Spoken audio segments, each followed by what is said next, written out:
So I've told y'all before I grew up playing basketball. My dad was my basketball coach for the majority of my life, actually.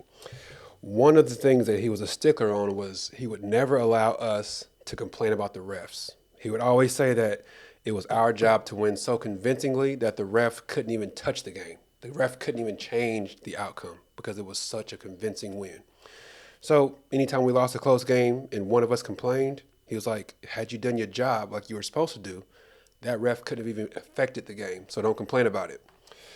That is where our Hurricanes are today. Somehow, the committee decided to put Alabama ahead of our Hurricanes, and the season is effectively over. There is one outside snowball's chance of potentially getting in the playoffs, and I can tell you what that chance is, but it's a real slim chance, I'm telling you. But our Hurricanes were undefeated for the majority of the season. We were in the driver's seat in the ACC for the majority of the season. All we had to do was win 2 of the last 3 games, and we didn't pull it off. So, as my dad would say, we should have been more convincing throughout the season. And now, a whole lot of Hurricanes fans are complaining about the refs or the college football playoff committee, if you want to call it, whatever you want to call them. We're complaining about what the college football committee decided, but we got to look in the mirror here, or the players have to look in the mirror and say, had they been more convincing throughout the season, had they beat Georgia Tech or had they beat Syracuse, this wouldn't even be a conversation. All they had to do was win 2 of the last 3 games, and they would have been almost guaranteed to make the playoffs. So I was glad that, I think his name was Reese Davis, I was glad that he asked the questions towards the end. He was like, so out of these 4 teams that's left, it was the Hurricanes and these 3 SEC schools. So it's Alabama, Ole Miss, and South Carolina. Out of those 4 schools, can there be any kind of change? Can there be any kind of shakeup over the next week since these 4 schools are not going to be playing? And his answer was effectively no. They're not playing. There's no more data points to add on to the list. It is what it is. The season's basically over, is what he's saying for these 4 teams, except Alabama, obviously. When he asked why Alabama was put in front of the Hurricanes, now first let me say I wholeheartedly disagree with Alabama being in front of Miami. Alabama had the worst loss out of all 4 teams that were in that bubble. They had the worst loss. I think Vanderbilt was excusable because Vanderbilt played a weird style offense that you're not going to see again. I think that was an excusable loss. But losing to OU, who had a terrible season, and not just losing to OU, but getting blown out by OU, is just not, you just cannot excuse that in my eyes. So I think they had, of all 4 teams, I think Alabama had the worst case because of that loss alone. When they asked why Alabama got the place in front of the Hurricanes, the answer was because the Hurricanes lost 2 of their last 3 games, which you cannot deny that. That looks terrible.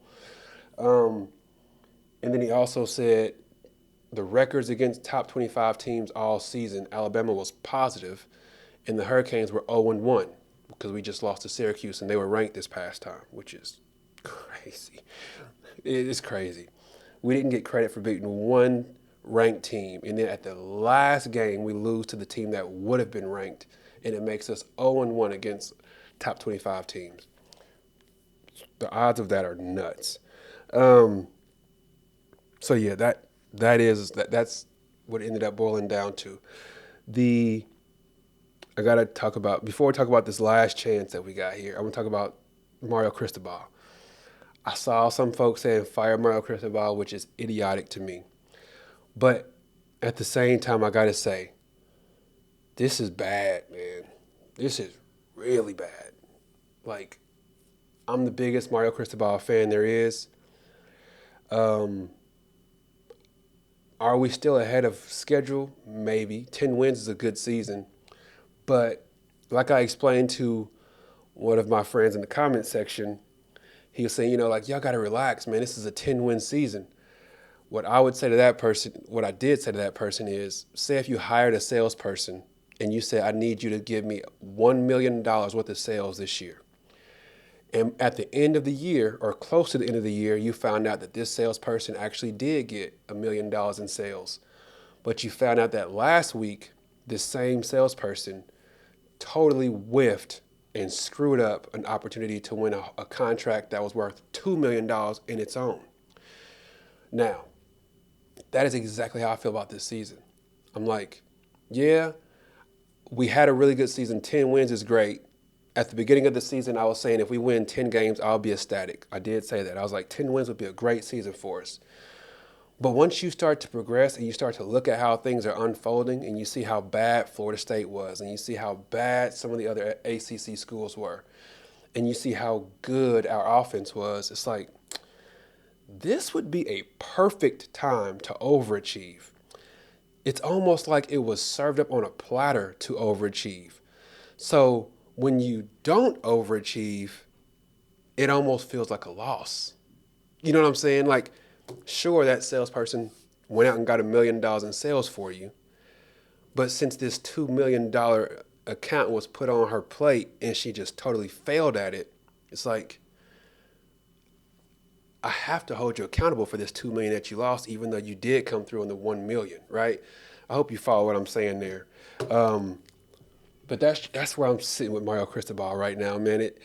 It's tough because 10 wins is a good year, but when we look at the team that we had, and right there towards the end, we're undefeated, cruising, looking real good. Defense is looking fine at the beginning of the season, then it just tails off and does what it did, and can't stop anybody all of a sudden. And then we get to Georgia Tech, who beat us last year, and we're all looking for revenge on that, but we end up losing it. And it's just like, what? So then we rebound against Wake Forest, and then we come again, and it's like, okay, win this game against Syracuse. And I said it in my video. A lot of people are putting a lot of stock in this ACC championship game. I was saying this Syracuse win, if we beat Syracuse, we're going to the playoffs. This is it. I don't care what happens in the ACC championship. If we beat Syracuse, we're going to the playoffs. And somehow we lost. So, Mr. Cristobal, Coach Cristobal, I'm a huge fan still, but I can't defend this one, brother. I can't defend it. It looks bad. It looks bad. That's all I can say. I'm not like fired. Cristobal is crazy to me. Now, fire the defensive coordinator, I think that should have happened, and I do believe that's probably going to happen this week. The bowl game is probably going to be a non-existent thing for us because most players are not going to play in it. I do think that Coach G would have kept his job throughout the rest of the season if they go into the playoffs because they weren't going to make a change right then and there before the playoffs started. But now that we know the season is effectively over, I do believe he'll get fired this week. It's just too much heat in the street right now. Okay, let's talk about the one chance that we do have, which is it's this big. If we're talking from, I live in Wichita, Kansas. So if we're talking about a track that goes from here all the way to Miami, Florida, you can imagine how long that track is, right? The odds on that track about this big. So we're like here, and then Florida is all the way down there. We're about that long. That's how much the odds are of us getting into the playoffs now. It's effectively over. But the one shot we do have is if UNLV loses, so you get Boise State. They're already projected in there. Boise State continues to be in there. And then what has to happen is SMU has to get slaughtered by Clemson, like beat by like 30. If SMU loses by 30 or 35 points, let's say if the score is 42-7, if something like that happens, and they've already said that they do not plan on holding these conference championships against the losing team. They don't plan on penalizing the losing team. They've already said that.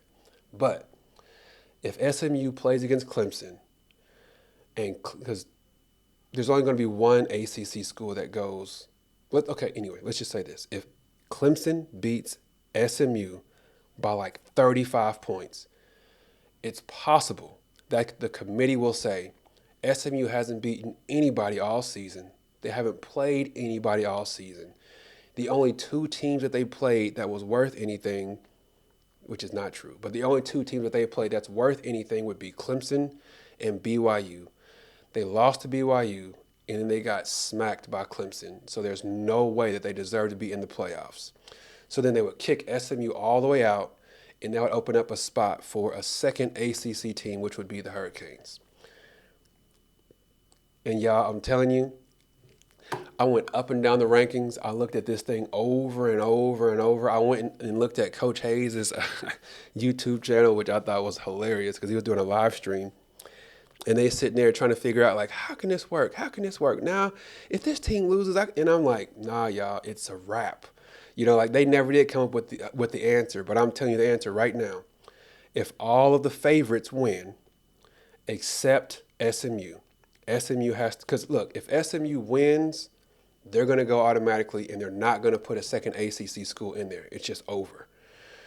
The only way that you can open up a spot is if Clemson goes in there and then beats them by 35 plus points, and they take SMU all the way out, and then there's just such a significant shuffling going on that the Hurricanes find a way to get in there. But the odds of that happening are crazy low.